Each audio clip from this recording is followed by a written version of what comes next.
today's video may tutulungan tayong isang hold on. Nadaanan ka na ba ng pabili ng nyog? Ayan, bago ka manood ng aking video, mag-like and follow and share ka muna. This is not Ganibo, pabili ng nyog. See you on the next video. For today's video may tutulungan tayong isang kailangan doon. Nalalagyan niya ng windshield washer. Ayan, hindi niya mabuksan-buksan ng kanyang hood ng kanyang sasakyan. Tutulungan natin. Watch this. Gawa ng babae na ito.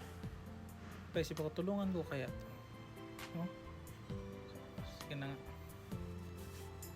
Abante mo na ako konti. Para matanong natin kung kailangan niya ba talaga ng tulong. Abante tayo konti para makita niya tayo. Tignan niyo. Ha? Tuwangan.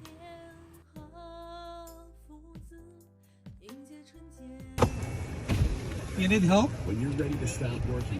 So dyan na nga, tinulungan ko na siya. Bumaba na ako sa sasakyan ko.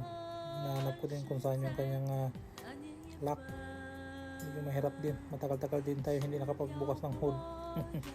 So at least nabuksan natin at nasiyahan siya sa atin at natulungan natin siya na kanina niya para pinubuksan almost 5 minutes na.